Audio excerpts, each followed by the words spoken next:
Close your eyes for a moment. Imagine waking up in a world without electricity, without locks on the doors, without running water. A world where survival is never guaranteed. Welcome to the Middle Ages. If you enjoyed drifting off while listening to history, don't forget to like this video and subscribe for more calming journeys through time. Now, let's begin. Imagine you are no longer in your own bed, but lying in the heart of a medieval village. The world around you is unfamiliar, rough, and strangely alive. The first sensation is cold. Your body lies on a mattress stuffed with straw, lumpy and uneven, the sharp ends poking through the cloth and scratching at your skin. There is no smooth sheet, no soft pillow. Instead, a coarse wool blanket, heavy, scratchy, and faintly smelling of smoke, presses against you. The air is so cold that your breath curls into a faint mist above your face. The room is dim, only a thin line of light leaking through wooden shutters that barely hold out the dawn. The sound of crackling embers reaches you from the hearth at the far wall. The fire, which burned bright last night, has shrunk to a dull red glow. Its warmth barely touches the room now. The scent of ash hangs in the air, mixed with damp wood and the earthy smell of packed dirt beneath the straw floor. You are not alone. In this world, privacy is a luxury that does not exist. Your family, or perhaps the family that has taken you in, sleeps together in this one-room house. To your left, someone coughs in their sleep. To your right, a child shifts and murmurs. Across the room, a snore rises and falls like the rhythm of a saw. Even the animals are close by. A goat bleats softly through the wooden wall. Somewhere beneath the floorboards, you hear the faint scratching of mice, always searching for scraps. The rooster outside does not care for your fatigue. Its call splits the air, shrill, commanding, insistent. It does not wake you gently. It tells you the truth of this life. The day has begun, whether you are ready or not. Your body aches as you sit up. The muscles in your back are stiff from yesterday's work, and your hands feel rough, the skin cracked and sore. There is no thought of stretching, no lingering in bed. The medieval morning allows no delay. To stay under the covers is to waste precious daylight, and every hour of daylight is survival. Someone rises first, perhaps the mother of the household. She crosses the room with quick, practiced steps, stirring the ashes in the hearth. A few sparks catch, smoke curls, and slowly the flames are coaxed back to life. The smell of burning wood fills the house, sharp but strangely comforting. The rest follow. The children rub sleep from their eyes.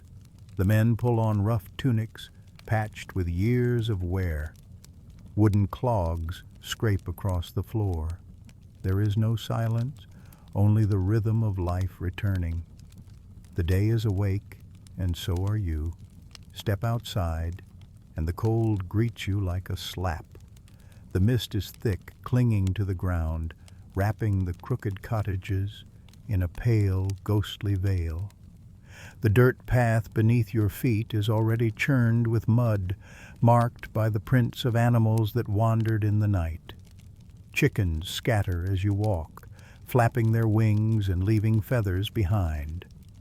A dog barks at the movement, tail wagging, as though announcing your arrival to the village. The sounds of morning surround you. Hooves thud softly as oxen are led toward the fields. A wooden bucket creaks as it is lowered into the well, followed by the splash of water and the grunt of effort as it is hauled back up. Somewhere nearby, a smith has already begun his work, and the steady ringing of hammer against iron echoes faintly across the houses. The smell of smoke clings to everything: the cottages, the air, even your clothes. Mixed with it is the heavy scent of manure piled near the fields, and the damp odor of earth still wet from the night's frost. This is not a world of perfumes and fresh air. It is raw, unfiltered, and unchanging. You notice the people.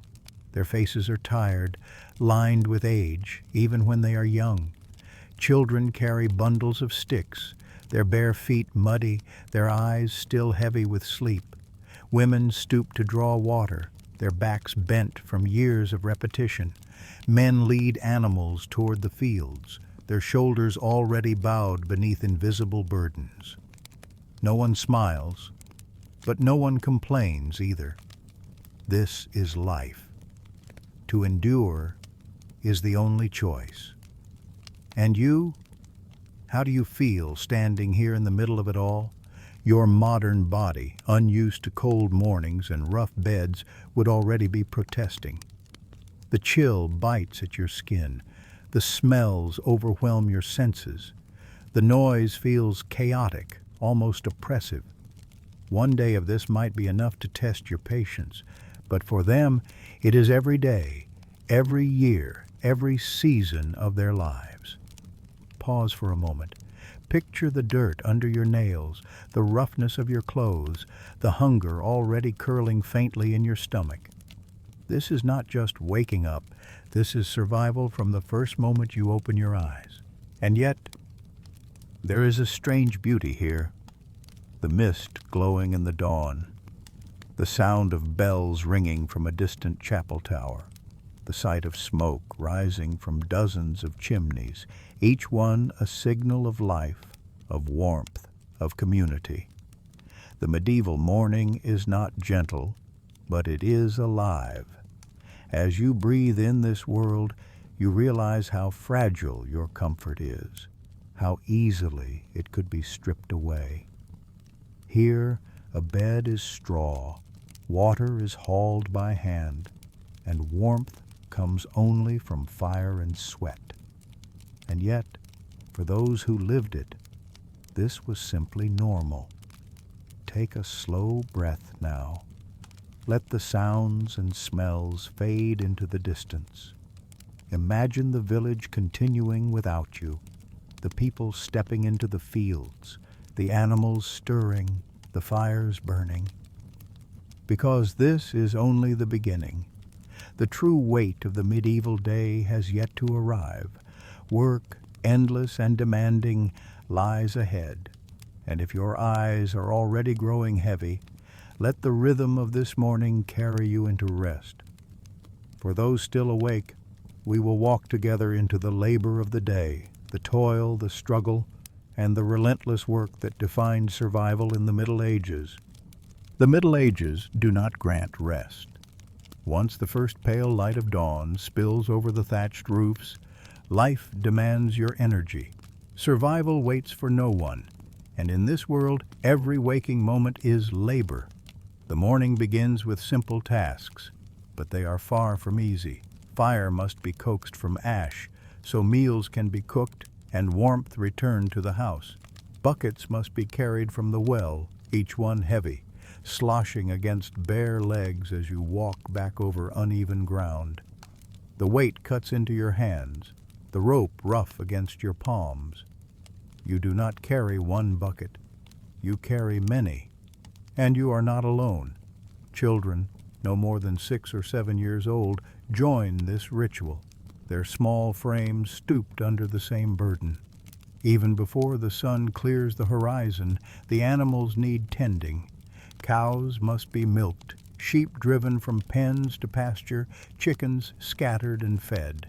Goats bleat for attention, and pigs root noisily in the dirt, demanding scraps. To neglect them is unthinkable.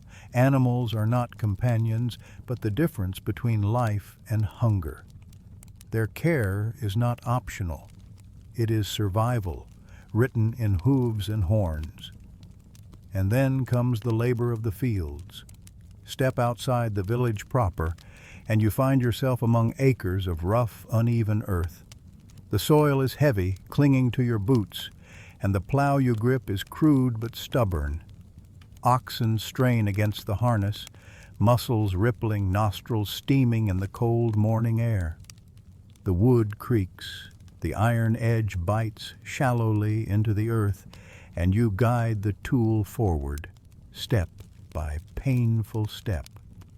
This is not the soft hum of a tractor, nor the steady rhythm of machinery. This is your body, your sweat, your back bent low as the land resists every inch. If you are not plowing, you may be sowing. The seed is precious, kept safe through winter, and every handful scattered is a gamble with nature. Will the rain come? Will pests swarm? Will the harvest be enough? With each toss, hope is mixed with dread, for the future is uncertain, and one bad season means hunger for all. Weeding, too, is endless. Hands claw into the soil, pulling stubborn roots, dirt crusting under your nails. Sun beats down in summer, rain soaks you in spring, and winter winds cut like knives. There is no pause. No weather excuses you from the work, because the fields do not wait. For women, the work is just as heavy, though it often looks different. After drawing water and tending animals, they spin wool, mend clothes, grind grain into flour. The grinding alone is relentless, stone against stone, hours spent turning kernels into the coarse powder that will become bread. Shoulders ache, arms throb, but still the rhythm continues. Without bread, there is no meal, and without meals, there is no strength for tomorrow's labor. Inside homes, chores multiply. Floors must be swept, dirt beaten down with reeds, though it never truly disappears. Pots must be scrubbed, though smoke blackens their sides. Food must be prepared slowly, carefully, without the ease of stoves or ovens. The fire is your only tool, and it demands constant tending. Children are not spared. They chase birds from the fields, gather berries, and carry messages between neighbors. Even the smallest child, barely steady on their feet, might be asked to turn a spit at the fire or keep watch on a younger sibling. To be idle is to be a burden, and burdens cannot be afforded. Specialized trades add another layer. The blacksmith hammers iron into tools, sparks leaping with every strike, his arms thick from repetition. The carpenter planes wood into beams, his hands rough, his back stooped. The baker kneads dough in the early dark, his oven glowing before the sun rises. These trades feed the village, equip it, hold it together. But the men who practice them do not escape exhaustion. They simply face it in different shapes. As the sun climbs higher, the body begins to complain. Shoulders burn, backs tighten, blisters swell on the palms. Hunger gnaws, but food is simple. A crust of bread, maybe a smear of cheese if luck allows, or a thin broth carried in a clay bowl. There is no feast at midday. There is only enough to quiet the stomach so the work may continue. And continue it must through the long stretch of afternoon. Fields expand into endless sameness, the rhythm of bending, lifting, pushing, pulling. Voices rise and fall, calling commands to animals, calling warnings to children, calling prayers to the sky. There is no quiet here, only the hum of labor. By evening, when the sun tilts toward the horizon, the work does not vanish. Tools must be cleaned, animals brought back, fires stoked once more. Hands tremble from fatigue, legs wobble, but the body keeps moving. To stop is unthinkable. To stop is to risk losing what little you have built. Imagine yourself in this rhythm, no breaks beyond the briefest meals, no relief beyond the pause of sleep. From sunrise to sunset, your body is claimed by tasks, by obligations, by the unending demand of survival. Could you endure this for one day, for a week, for a lifetime? This was the medieval condition. Work was not a job, it was existence itself. Every dawn reminded you of what was at stake, and every dusk reminded you that tomorrow would ask for the same again. So take a breath. Let the sound of hammering, the creak of oxen, the groan of weary bodies fade in your mind. The day's labor has only just begun in our journey, but for those who lived it, the struggle never ended. Next, we will step into the meals that fueled this endless cycle. The bread, the ale, and the meager dishes that stood between survival and hunger in the Middle Ages. You have worked since dawn. Your body aches, your hands sting, and your stomach is a hollow drum. But in the Middle Ages, food is not a comfort. It is not chosen for flavor or variety or joy. It is fuel, plain and fragile, often uncertain.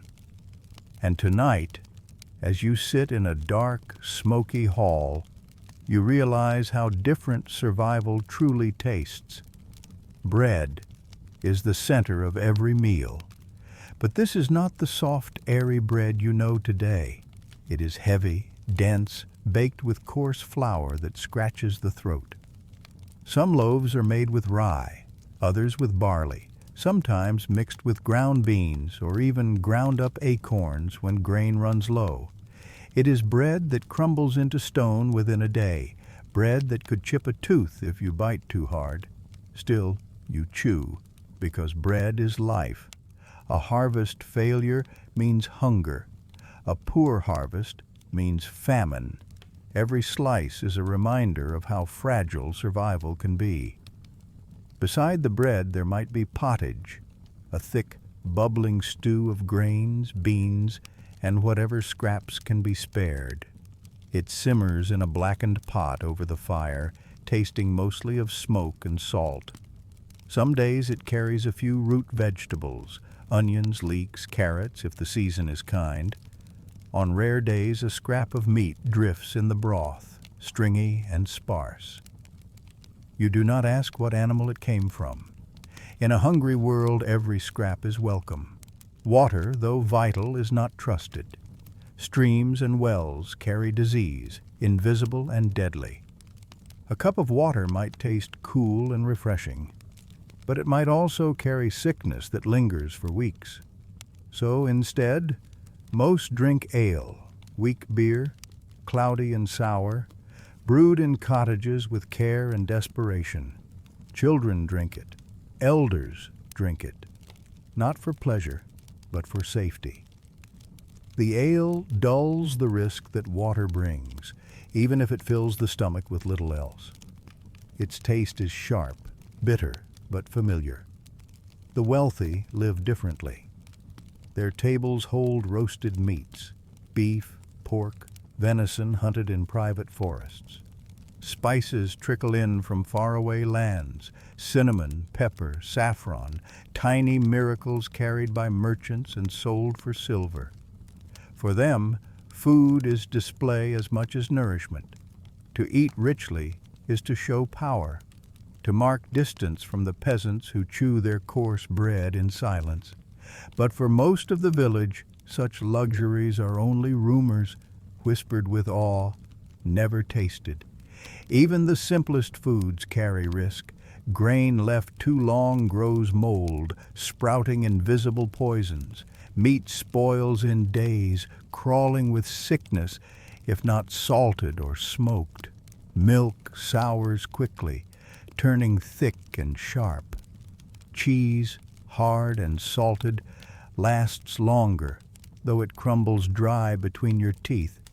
Eggs, fragile treasures, appear rarely, their shells fragile, their flavor fleeting. To have them is to taste luxury. To lose them is to accept hunger. Imagine yourself at this table. The hall is smoky, lit by a single fire that leaves corners in shadow. The air is thick with the smell of sweat and wood smoke, the crackle of the pot as it bubbles endlessly. Around you, bowls clatter, spoons scrape. No one savors each bite. They eat quickly, silently, shoveling bread into broth, gulping ale between mouthfuls. Food is not joy. Food is survival. And yet, there are moments of celebration. At harvest, when the fields finally yield their grain, bread is plentiful, and meat might roast on the spit. During feast days, the church blesses tables groaning with dishes rare for the poor, fish, roasted birds, honeyed cakes. These are not common, but they remind villagers that life can be more than struggle. Even the poorest taste joy for a brief day before hunger reclaims its place. Consider the weight of this. In our world, we eat for pleasure, for choice, for convenience. In theirs, every mouthful is fragile. A poor harvest can starve a family. A spoiled loaf can sicken a child. A single meal is never guaranteed. Could you endure such uncertainty, never knowing if tomorrow's table will be full or empty? Pause now. Imagine the rough bread between your fingers, the steam of the pottage rising into your face, the sour taste of ale on your tongue. This is the taste of medieval life, not rich, not easy, not varied, but enough to rise tomorrow and work again. And when you step away from the table, belly half full, you realize survival is not just about what you eat. It is about how you live in a world of dirt, disease, and absence of comfort. Next, we will turn to hygiene and health, to the smells, the dangers, and the constant shadow of illness that walked beside every medieval villager. The day's work is heavy, the food is meager, but another truth of medieval life presses closer than hunger or fatigue. It is the truth of the body itself, unwashed, unprotected, vulnerable. Step into a medieval village, and you discover that hygiene and health are not comforts. They are battles most often lost. Start with the streets. They are not paved. They are not clean. They are dirt paths churned into mud by hooves and boots, lined with ditches where waste collects. Rain turns them into brown rivers, carrying filth through the center of the village. Chickens pick through scraps, pigs nose into piles, dogs lick at whatever they find. The smell is constant, sour, sharp, unpleasant. It clings to your clothes, your hair, your very skin. Inside the home, cleanliness is no better. The floor is packed earth, swept with reeds but never truly clean. Ash from the fire coats every surface, mixing with dust, hair, and fragments of straw. Smoke from the hearth hangs heavy in the air, staining walls black and lungs darker still. There are no chimneys in most houses, just a hole in the roof where smoke escapes slowly, leaving the family coughing in the haze. Bathing, you might hope, offers relief. But in this world, a bath is a rare event. Heated water requires time, effort, and fuel, resources too precious to spend on comfort. Some wash once a week, many less often. For peasants, a full-body bath might come only a few times a year. Instead, they rinse their faces and hands in cold water, scrape dirt from under nails, shake dust from their hair. Clothes made of heavy wool are worn day after day, patched when torn, aired out in the sun but seldom washed. Even nobles who can afford tubs and attendants do not bathe as we understand it. The fear of water spreading sickness lingers, and perfumes or linen shifts are considered substitutes for washing. A nobleman may smell sweeter, but beneath the rose water and herbs lies the same layer of sweat and grime. Teeth ache too. Toothbrushes do not exist. Some chew twigs to scrape their gums, others rub with cloth, but cavities grow unchecked, rot spreads, and teeth fall. Pain is endured until it overwhelms, and then a local barber or smith yanks the tooth with crude tools. No numbing, no mercy. The scream echoes, then fades. Life continues. Illness is everywhere. Colds, fevers, coughs, small things we shrug off today, become threats without antibiotics or doctors. A cut on the hand, left untreated, festers and swells. A cough lingers until the chest burns, and before long a family gathers to mourn. Children die often, their bodies too fragile to resist infection. Mothers bury infants with weary hands. Life expectancy is short, not because old age is rare, but because disease claims so many long before. Plagues sweep through villages like storms. The Black Death, centuries later, will kill millions, but even smaller outbreaks of measles, dysentery, or smallpox empty homes, silence fields, and turn laughter to grief. Villagers fear these shadows but have no tools to fight them. They pray, they light candles, they call on saints. Sometimes they survive, often they do not. Imagine the smell of it all. Smoke, sweat, manure, rot. The air is thick with odors that no soap can mask, because soap itself is scarce, harsh, and seldom used. When you breathe, you taste the village, earthy, sour, sharp. It clings to you until you no longer notice, until the stench feels like a second skin.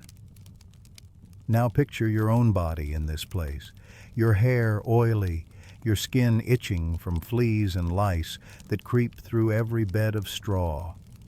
You scratch at bites, watch red welts rise, and know there is no escape.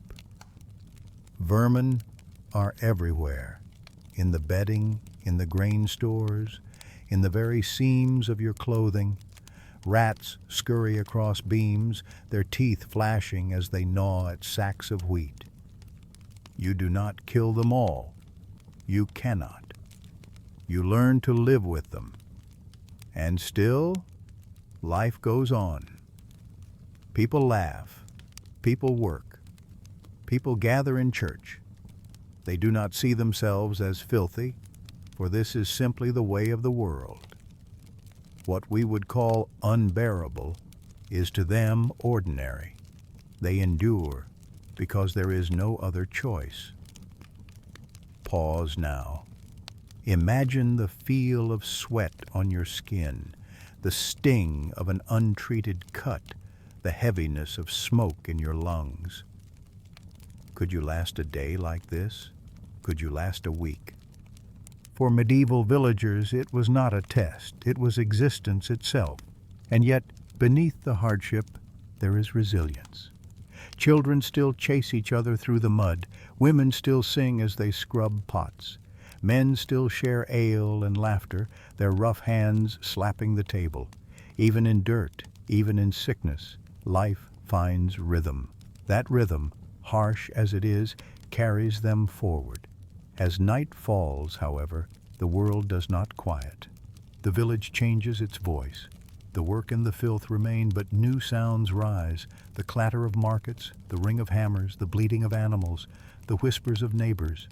Next, we will walk into the soundscape of the medieval town, the noises that filled every waking hour and shaped the very texture of life in the Middle Ages. Close your eyes for a moment and listen. In the Middle Ages, silence is rare. A village or town is never truly still. From dawn until long after dusk, life is stitched together by sound, constant, overlapping, inescapable. It begins with the church bell, heavy, slow, resonant. Its toll cuts through the misty morning air, calling villagers to prayer, marking the hour, reminding all that life here moves according to rhythms of faith. The bell is not just a sound, it is an order, a boundary that divides work from worship, morning from night. Without clocks, without watches, the bell is time itself. The animals answer next. Roosters crow from every yard, not one but dozens, their calls overlapping into a ragged chorus. Cows low, deep, and mournful, waiting to be milked. Sheep bleat, goats cry, dogs bark at every movement. Horses stamp in their stalls, iron-shod hooves clattering against wood. The village is alive with creatures, and each voice demands attention. Step into the street and the human noises grow louder.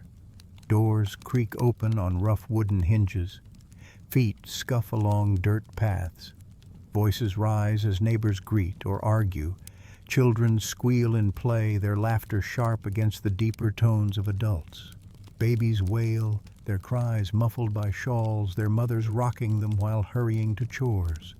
The market is the loudest place of all. Here, every sound competes.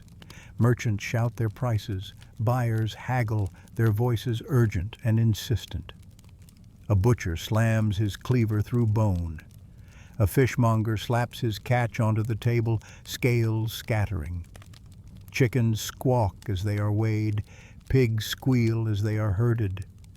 Coins clink into hands, clatter into pouches, their metallic rhythm marking each transaction. Above it all, craftsmen labor. The blacksmith hammers iron, each strike ringing like thunder. Sparks leap, metal sings, the anvil answers in sharp, echoing tones. Across the street, the carpenter saws through beams, the rasp of wood steady and rough. A tanner stirs vats, the splash of liquid mixing with the faint, pungent stench of curing hides. Every trade has its music, and together they form the soundtrack of survival. Even leisure is noisy. In the tavern, mugs slam against wooden tables. Dice rattle across scarred boards. Laughter erupts, rough and unrestrained, followed by curses when fortunes turn sour. A fiddler scrapes out a tune, sharp and uneven, but lively enough to set feet tapping.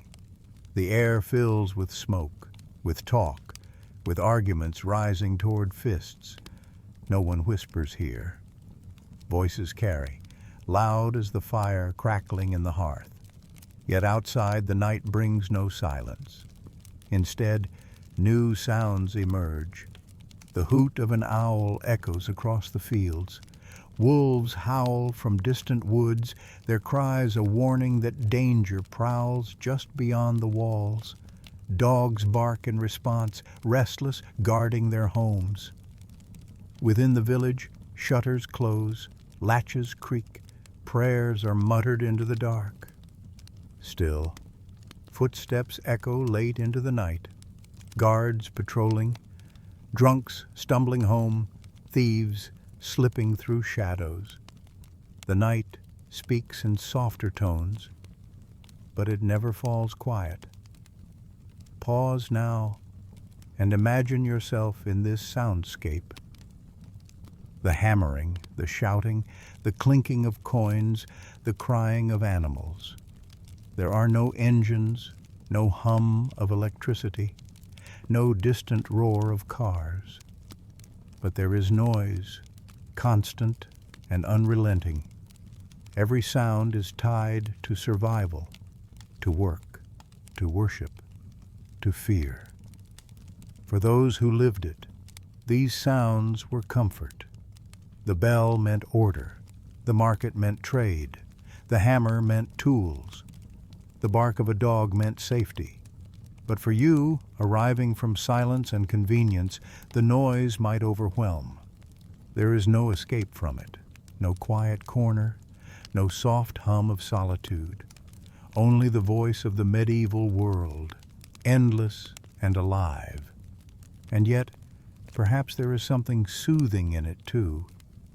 The rhythm of work, the chorus of animals, the harmony of voices repeating the same patterns every day. Close your eyes, let the sounds overlap, and you may find yourself lulled by their familiarity.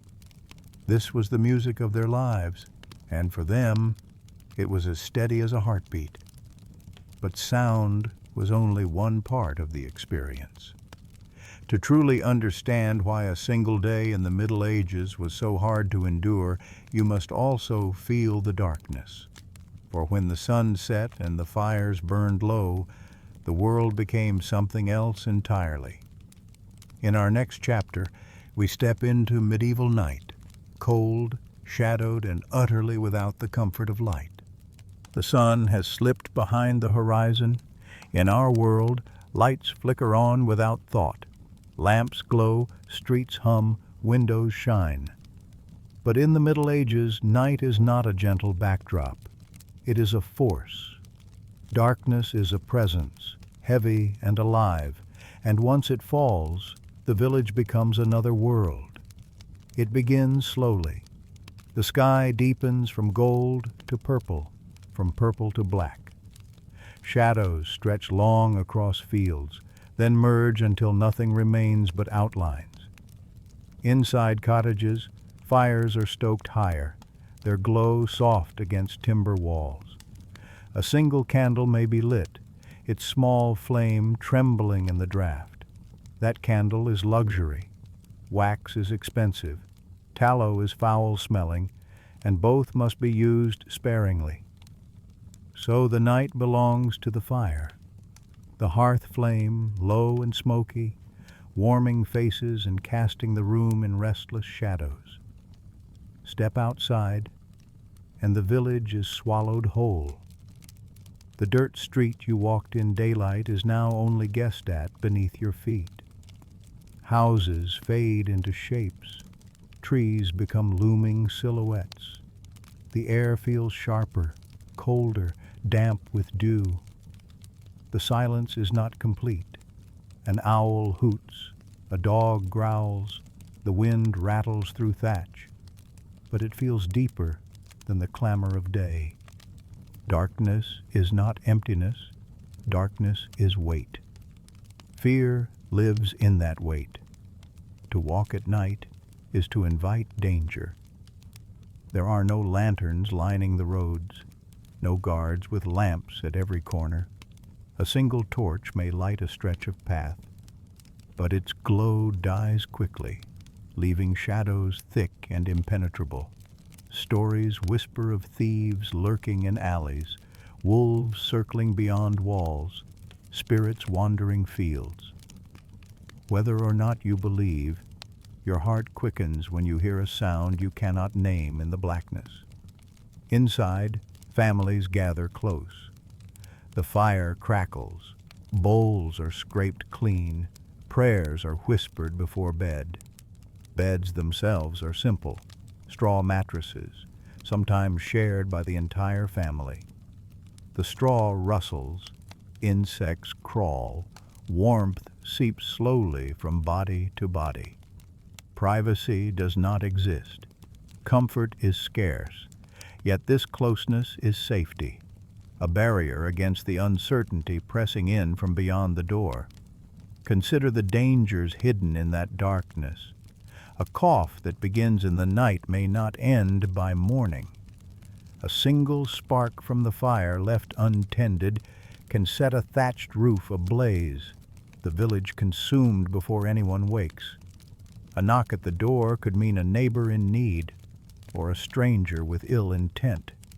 Night carries all the fears of day, magnified by the absence of sight. Still, there is rhythm here. Some stay awake, tending fires, guarding animals, keeping watch. The night is divided into watches, and men rotate duties, patrolling walls, listening for movement, praying for silence. Their steps echo faintly on wooden planks, their torches sending small halos into the void. These watchmen fight not only enemies, but sleep itself, their eyes heavy, their bodies cold. And yet, night is not only fear, there is beauty too. Step outside when the clouds part, and you see the sky unbroken by lamps or cities, thousands of stars glittering sharp and infinite, the Milky Way stretching like a silver path. The moon, bright and commanding, casts shadows almost as sharp as day. For a moment, the darkness feels less like an enemy and more like a vast, mysterious companion. In that stillness, voices hush and hearts feel small but connected to something greater. But the cold creeps in quickly. You pull your cloak tighter, retreat indoors, and huddle close to the fire once more. Sleep comes early in this world, not because the body is ready, but because there is little else to do. The dark swallows tasks, silences work, and pushes people into rest. In bed, you shift on the straw, the smell of smoke clinging to your hair, the scratching of vermin beneath the floorboards, keeping you restless. Outside, the wind moans. Inside, a baby cries. And so the night passes, hour after hour, slow and heavy. Pause now. Imagine yourself there, in the pitch dark, without light, without comfort. The fire glows faintly, the straw itches, the air grows colder. Could you sleep easily, knowing danger lurked unseen? Could you last one night in that silence, broken only by coughs, by animals, by the creak of wood? For the medieval villager, this was routine. Every night, the same fears, the same discomforts, the same shadows. And every morning, the same relief when the first light returned. When dawn breaks again, you rise not only to labor, but to faith. For in this world, survival is uncertain, but salvation is promised. In our next chapter, we enter the world of medieval belief, the church, the rituals, and the unshakable role of faith in every hour of life. In the medieval world, faith is not a choice. It is the air you breathe, the rhythm of your days, the compass that points your every step. To live in the Middle Ages is to live under the watchful eye of the Church, and its presence is as constant as hunger, as certain as nightfall. The first sound of morning is often the church bell. It calls not only to prayer, but to order, a reminder that life belongs to God before it belongs to you. Each village has its chapel, simple and wooden, while towns may boast tall stone churches with spires that reach into the clouds. Whether grand or humble, the church is the heart of every community. Its doors are always there, its rituals always waiting. Step inside, and you are met by dim light, the smell of incense clinging to cold stone, the flicker of candles casting long shadows. The priest stands at the front, speaking in Latin, words most cannot understand, but all must accept. For the peasant, the service is mystery wrapped in ritual, yet the rhythm of kneeling, rising, and crossing oneself is comfort enough. It is a connection to something larger than toil and mud. Every day is marked by faith. The hours themselves are divided by prayer, matins before dawn, vespers at dusk, and smaller offices in between. Fields are plowed with whispered blessings. Bread is broken with the sign of the cross. Children are baptized before they are named. Death is met with prayers for the soul's passage, candles burning for safe deliverance into heaven. Fear gives the church even greater weight. Illness strikes, crops fail, storms destroy homes, and each disaster feels like the hand of God. Sins must be confessed, penances performed, prayers offered to saints who might intervene. To fall out of favor with the church is not merely social shame, it is spiritual peril. Excommunication means more than being cast out from neighbors. It means being cast out from eternity itself. The rituals are both beautiful and binding. On feast days, the church comes alive with color. Banners unfurled, candles blazing, choirs singing in voices that echo across stone. These rare moments lift villagers from their endless labor, offering glimpses of joy, of grandeur, of something beyond survival. Yet even in these celebrations, rules remain strict: fasting, confession, obedience. The church gives comfort, but it also gives command. And behind it all lies hierarchy. Bishops and abbots wield immense power. Lords bend to clerical influence. Kings themselves claim rule by divine right. The poorest peasant kneels in the same faith as the mightiest ruler, yet the gap between them remains. Religion equalizes in ritual, but divides in privilege. A noble may purchase indulgences, commission masses for his soul, or build chapels in his name. A peasant offers only labor, only obedience, only trust.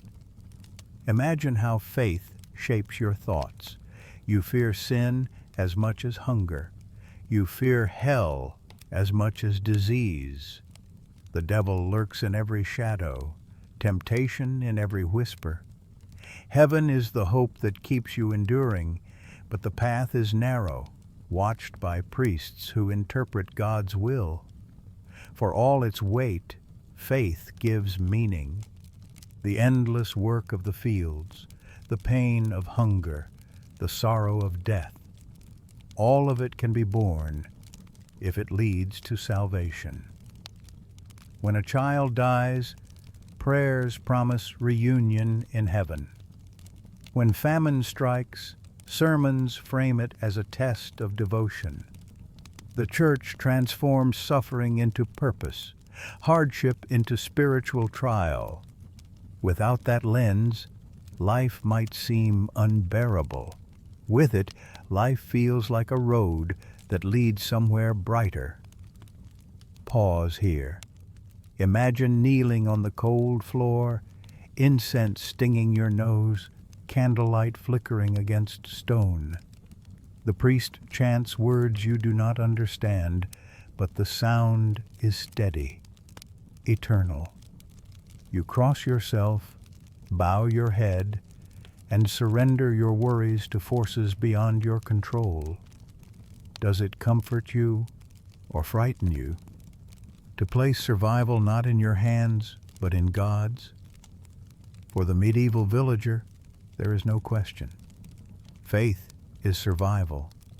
The church guides, commands, comforts, and warns.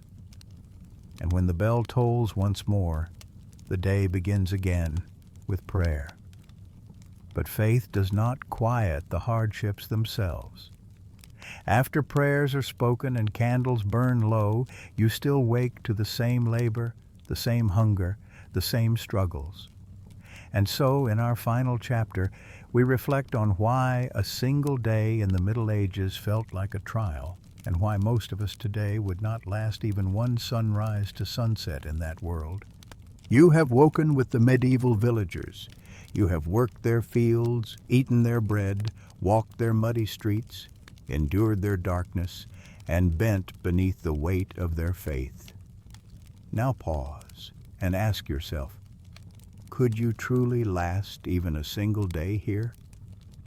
The answer comes slowly in the memories of what you have just experienced.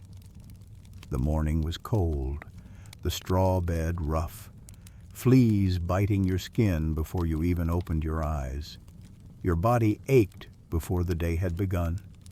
There was no shower to refresh you, no coffee waiting, no warmth but the embers in the hearth. Already, survival felt heavier than comfort. Then came the labor. From sunrise until sunset, there was no pause. You carried water, chopped wood, bent low to weed fields, swung heavy tools with blistered hands. Even children did not escape this cycle. Hauling, grinding, spinning, feeding. Every task demanded your strength, and every mistake risked hunger for the whole family. The idea of leisure, of choice, of rest, it simply did not exist. When hunger pressed at your stomach, the food gave little comfort. The bread was coarse and hard, the pottage thin and smoky, the ale sour and weak. Meat was rare, sweetness rarer still. Every meal was fuel, never luxury, and often you went to bed with your belly half empty, praying tomorrow's harvest or hunt would not fail. The filth pressed closer still. Clothes unwashed, hands cracked with dirt, hair crawling with lice. The smell of smoke and waste clung to every corner of the village. A small cut could swell with infection. A cough could become a death sentence. Rats and fleas scurried everywhere, unseen messengers of plagues yet to come. You learned quickly that the body was fragile, and that health was more fortune than certainty. And then the night. The heavy dark pressing against walls, silence broken by howls and whispers, the flicker of a single candle fighting endless shadow. Fear grew sharper without light. Fires could destroy homes, thieves could slip through doors, spirits were said to wander unchecked. Rest came only because exhaustion demanded it.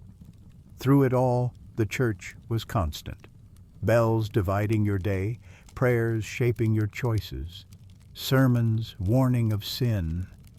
Faith gave meaning, but it also gave fear. Heaven was promised, hell was threatened, and every action felt weighed on unseen scales. Comfort was spiritual, not physical. You endured not for pleasure, but for salvation. Step back now and compare.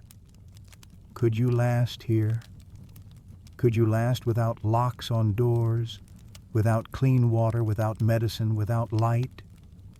Could you endure hunger, sickness, darkness, and fear, with no guarantee of relief? The truth is harsh. Most of us could not. Our bodies, softened by comfort, would falter.